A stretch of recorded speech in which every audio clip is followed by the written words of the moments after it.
आगे लेखक पत्रों के बारे में बता रहा है कि भारत में लगभग रोज 4.5 करोड़ जो चिट्ठियां हैं वो डाक में डाली जाती। लगभग 4.5 करोड़ के आसपास जो पत्र हैं वो डाकों में डाले जाते हैं, जो साबित करते हैं, स्पष्ट करते हैं, बताते हैं कि पत्र कितनी अहमियत रखते हैं। अहमियत मीन्स खासियत, विशेषता, आवश्यकता कि पत्रों का हमारे देश में कितना बड़ा योगदान है। 4.5 करोड़ चिट्ठियां हैं एक दूसरे को खोजते हुए एक जगह से दूसरी जगह जाने के लिए डाकघरों में भेजी जाती हैं, डाली जाती हैं। तो हमारे जीवन में इनका कितना बड़ा योगदान है।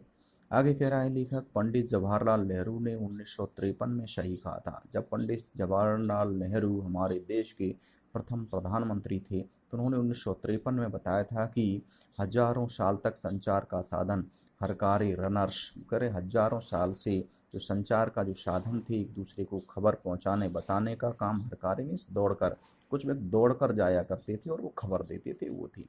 उसके बाद व्यक्ति ने देखा कि घोड़े हैं, हमसे ज़्यादा तेज दौड़ सकते हैं, तो घोड़ों पर बैठकर लोग एक दूसरे का संदेश पहुंचाते थे। उसके बाद पहिए आए, फिर नव पाषाण काल में पहिए का आविष्कार कर लिया गया और पहिया घोड़े से भी तेज चल सकता था, इसलिए फिर लोग बैलगाड़ी या अन्य जो साधन थे, जो ट्रॉलियाँ बनाई गईं, उनमें बैठ कर के सफ़र करने लगे और अपने संदेशों को भेजने लगे। उसके बाद रेल का आविष्कार हुआ 1853 में, तो रेल से पत्र आने जाने लगे। उसके बाद तार आया जो कुछ मिनटों में आपका संदेश एक जगह से दूसरी जगह हजारों मील की दूरी पर भेज देता है। इसने एक संचार के साधन में खबर के संदेश वाहक के तौर पर एक बड़ा बदलाव कर दिया। तार ने रेलों से भी तेज गति से संवाद पहुंचाने का सिलसिला शुरू किया। तार था वह रेल से भी तेज गति से आपके संवाद को एक जगह से दूसरे स्थान पर पहुंचा देता है। उसके बाद टेलीफोन आया, वायरलेस आया और आगे रेडार। दुनिया बदल रहा है। वो टेलीफोन आ गया, उससे तुरंत एक दूसरे से बात हो जाती है। वायरलेस में भी एक संदेश कुछ मिनटों में ही हर जगह वायरल किया जा सकता है। आज रेडार एक तरह का वीडियो कॉलिंग की तरह है कि आप उसमें बैठ कर के सामने वाले व्यक्ति को देख सकते हैं और आप संदेश भी दे सकते हैं। आगे कह रहा है पिछली शताब्दी में पत्र लेखन एक कला का रूप ले लिया। पिछली शताब्दी की अगर हम बात करेंगे तो पत्र ने एक कला का रूप लिया। डाक व्यवस्था के सुधार के साथ पत्रों को सही दिशा देने के लिए विशेष प्रयास हुए। डाक व्यवस्था में सुधार किए गए कि जो पत्र हैं उनको जल्दी से जल्दी एक जगह से दूसरी जगह पहुंचाया जाए, भेजा जाए, तो उसमें कई प्रयास किए गए, उन्हें ठीक किया गया, सरल बनाया गया।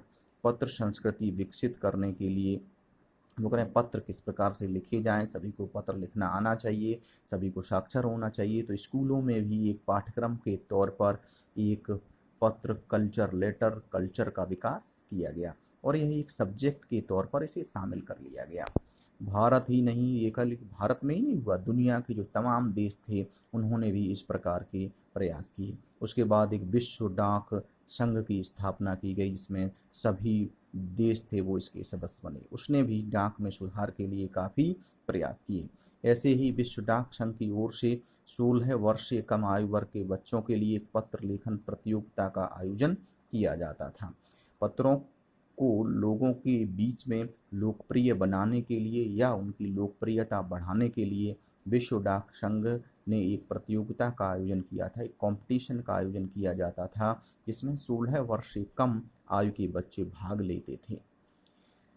बच्चों के लिए पत्र लेखन प्रतियोगिताएं, उसके अलावा भी छोटे छोटे जो पत्र लेखन प्रतियोगिताएं थी वो अपने अपने स्तरों पर की जाती थी, जिससे बच्चों का रुझान पत्रों के प्रति बढ़े और वो अच्छे पत्र लिख सकें।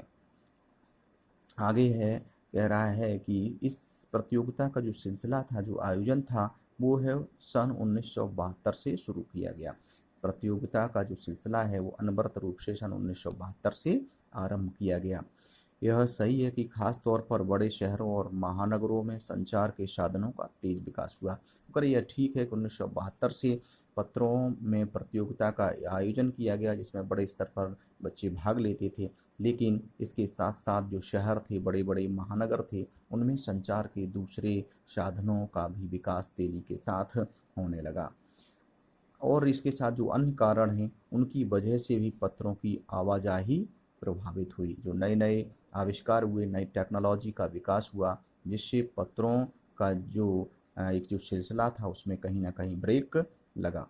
लेकिन फिर भी शहरी अगर क्षेत्र को छोड़ दिया जाए तो देहाती दुनियाओं में चिट्ठियाँ आज भी चल रही हैं। वहाँ संचार का इकलौता साधन आज चिट्ठी ही है। लेकिन फैक्स, ईमेल, टेलीफोन तथा मोबाइल ने चिट्ठियों की तेजी को रोका है। लेकिन फिर भी आज टेक्नोलॉजी इतनी विकसित हो गई है कि फैक्स आ गया है हमारे बीच में, ईमेल आ गया है, टेलीफोन और मोबाइल आ गए हैं, जिन्होंने चिट्ठियों की जो रफ्तार थी उसको पूरी तरह से ब्रेक कर दिया है, उन्हें रोक दिया है।